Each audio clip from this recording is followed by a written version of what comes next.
Twitter said Tuesday that the company is deeply sorry for the pain caused by President Trump's tweets demanding an investigation of MSNBC host Joe Scarborough in the death of a young woman who died in 2001 in his office, but the social media company won't remove them, despite an outraged plea from her husband.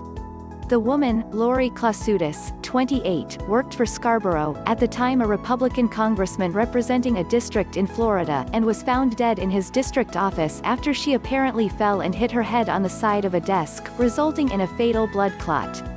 A medical examiner ruled her death an accident, concluding Klausutis had an undiagnosed heart condition that caused her to collapse. There is no evidence linking Scarborough to her death.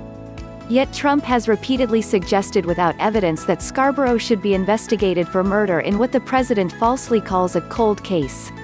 Timothy Klausutis, the widower, wrote an outraged letter to Twitter's chief executive, Jack Dorsey, protesting Trump's tweets accusing the MSNBC host of murdering her. In the letter, Klausutis said Trump has perverted the memory of his late wife for political gain, and asked that the tweets be removed. As her husband, I feel that one of my marital obligations is to protect her memory as I would have protected her in life, Klausutis wrote in the May 21 letter, which was obtained by the New York Times and published Monday. There has been a constant barrage of falsehoods, half-truths, innuendo and conspiracy theories since the day she died. My request is simple: delete these tweets, Klausutis continued. The President of the United States has taken something that does not belong to him, the memory of my dead wife, and perverted it for perceived political gain. Klausutis claimed that Trump's tweet suggesting Lori was murdered is a violation of Twitter's terms of service. An ordinary user like me would be banished from the platform for such a tweet, he wrote. But I am only asking that these tweets be removed. A spokesperson for Twitter said Tuesday that the company has no plans to remove them at this time.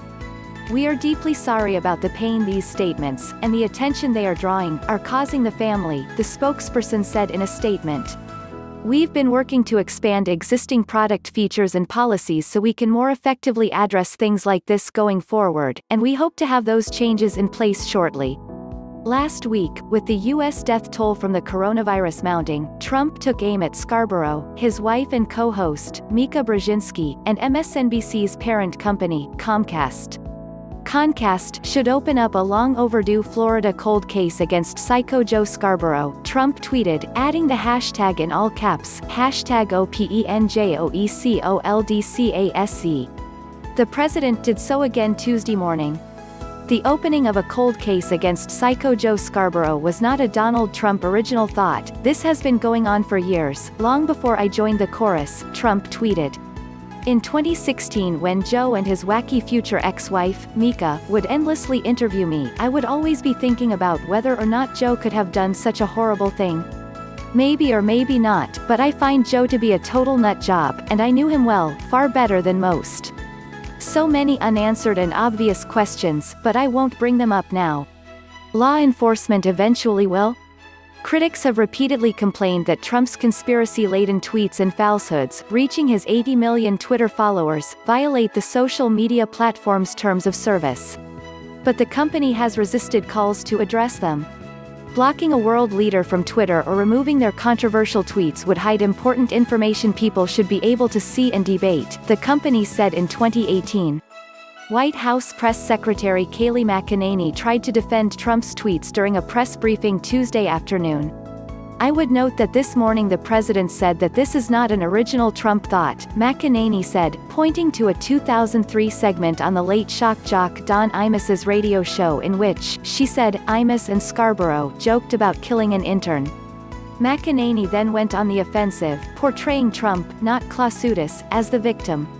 Mika accused the president of being responsible for 100,000 deaths in this country, McEnany said, referring to the mounting coronavirus toll. That's incredibly irresponsible. They've dragged his family through the mud. Brzezinski responded on Twitter.